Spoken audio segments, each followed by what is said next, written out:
सभी को नमस्कार। आप सभी का फिर से चैनल पर स्वागत है। आज मैं आपसे एक ऐसे विषय पर चर्चा करना चाहता हूं जो मेरे दिल के करीब है, आज की कलीसिया की दशा। मेरे मित्र जॉन रामिरेज ने एक प्रभावशाली संदेश साझा किया और मुझे लगा कि इसे आप तक पहुंचाना जरूरी है। जॉन ने आज की कलीसिया की निशस्त्र अवस्था पर चिंता जताई है।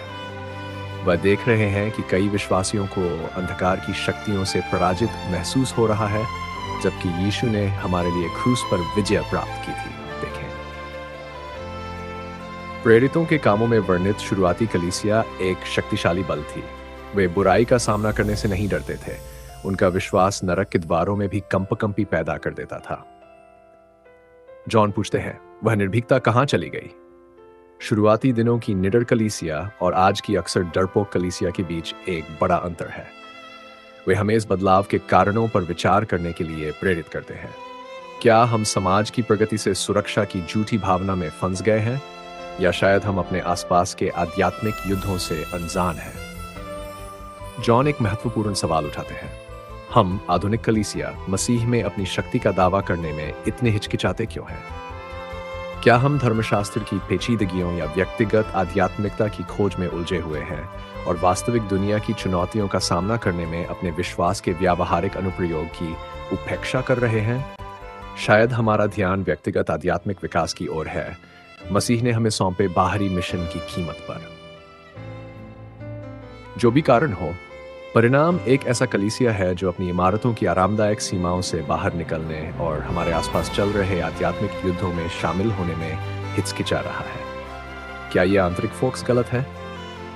जरूरी नहीं। परमेश्वर के साथ एक मजबूत व्यक्तिगत संबंध हमारे विश्वास की नींव है, लेकिन एक स्वस्थ विश्वास वहीं रुकता नहीं है। यह हमें दुनिया में बाहर जाने और मसीह के प्रकाश को दूसरों के साथ साझा करने के लिए प्रेरित करता है।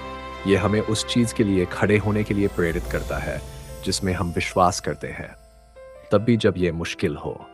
प्रारंभिक कलीसिया इसे बखूबी समझती थी।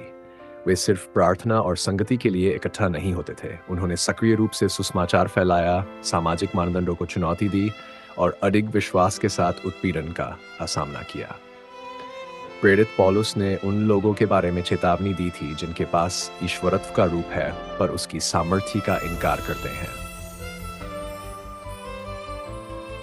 जॉन हमें विचार करने के लिए प्रेरित करते हैं। हम आध्यात्मिक युद्ध की वास्तविकता से क्यों कतराते हैं? क्या यह ईशनिंदा का भय है, एक गलतफहमी है कि शत्रु को स्वीकार करने से हम असुरक्षित हो जाते हैं, या शायद अदृश्य क्षेत्र के बारे में संदेह की एक सुलगती भावना है? सच तो यह है कि शैतान छिपने में ही पनपता है। अंधकार की शक्तियों को नजरअंदाज करके हम उन्हें ऊपरी हाथ सौंप देते हैं। वे परछाइयों में स्वतंत्र रूप से काम कर सकते हैं, प्रलोभन फुसफुसा सकते हैं, चिंताओं को हवा दे सकते हैं और हमारे विश्वास को कमजोर कर सकते हैं। लेकिन जब हम इन युक्तियों पर मसीह के प्रकाश को चमकाते हैं तो वे अपनी शक्ति खो देते हैं। जिस तरह यीशु ने दुष्टात्माओं को डांटा और उन्हें निकाल दिया, वैसे ही हम भी उसके नाम में बुराई पर अधिकार का दावा कर सकते हैं। इसका मतलब यह नहीं है कि हमें नकारात्मकता पर ध्यान देना है या डर से ग्रस्त होना है। ध्यान हमेशा परमेश्वर की शक्ति और अच्छाई पर होना चाहिए, लेकिन आध्यात्मिक युद्ध की वास्तविकता को स्वीकार करना हमें मसीह के लिए अधिक प्रभावी सैनिक बनने के लिए तैयार करता है। हम शत्रु की योजनाओं से अवगत हो सकते हैं बिना उन्हें अनुचित शक्ति दिए।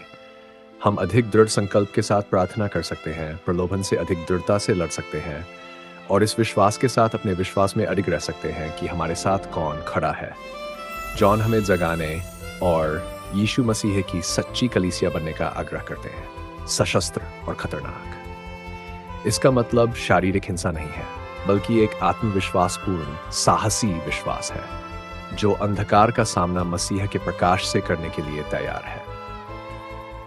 एक ऐसे कलीसिया की कल्पना कीजिए जो सत्ता से सच बोलने से नहीं डरती, सामाजिक बुराइयों को चुनौती देने और निराशा में खोए लोगों को आशा प्रदान करने के लिए। एक ऐसा कलीसिया जो अपने मूल्यों को बनाए रखने के लिए खड़ा होता है, भले ही वह लोकप्रिय हो। एक ऐसा कलीसिया जो सक्रिय रूप से जरूरतमंद लोगों तक पहुंचता है, सेवा और करुणा के कार्यों के माध्यम से मसीह के प्रेम को साझा करता है। यही वह कलीसिया है जिसकी दुनिया को सख्त जरूरत है। एक ऐसा कलीसिया जो पवित्र आत्मा की शक्ति से लैस है और अंधकार की शक्तियों के लिए खतरनाक है। अब जॉन की कहानी एक नया ही रूप ले लेती है जब आप उनके अतीत पर विचार करते हैं। उनकी किताब आउट ऑफ द डेविल्स कॉलरॉन उनकी बेगुनाही से जादू टोना की गहराई तक की उनकी कठिन यात्रा का विवरण देती है। वह राक्षसी क्षेत्र में एक महायाजक बन गया, तबाही मचा रहा था और दूसरों को बहका रहा था। लेकिन यहाँ हैरान करने वाली बात है, परमेश्वर का अनुग्रह उस अंधेरे में भी उस तक पहुंचा। एक प्रभावशाली सपने के माध्यम से जॉन ने परमेश्वर के प्रेम और शक्ति की वास्तविकता का सामना किया। उन्होंने पश्चाताप किया, अपना जीवन मसीह सामने समर्पण कर दिया और तब से वे प्रकाश के एक दीपक बन गए हैं। जॉन की कहानी यीशु के परिवर्तनकारी सामर्थ्य का प्रमाण है। यह आध्यात्मिक युद्ध के महत्व को भी उजागर करता है। हमें अच्छाई और बुराई के बीच की लड़ाई में निष्क्रिय पर्यवेक्षक बनने के लिए नहीं बुलाया गया है। आप नीचे दिए गए कुछ सवालों पर विचार कर सकते हैं। 1. क्या आपको लगता है कि आज का कलीसिया अंधकार का सामना करने में हिचकिचाता है? 2. परमेश्वर ने हमें जो शक्ति दी है उसका अधिक प्रभावी ढंग से उपयोग करने के लिए हम कैसे कार्य कर सकते हैं? क्या आपका कभी ऐसा अनुभव हुआ है जिसने आध्यात्मिक युद्ध के बारे में आपके दृष्टिकोण को चुनौती दी हो? अपने विचार नीचे कमेंट्स में साझा करें। आइए इस बातचीत को जारी रखें। इस वीडियो को लाइक करना न भूलें। अधिक प्रेरणादायक सामग्री के लिए चैनल को सब्सक्राइब करें और उस नोटिफिकेशन बेल को हिट करें ताकि आप कभी भी किसी भी एपिसोड को मिस न करें।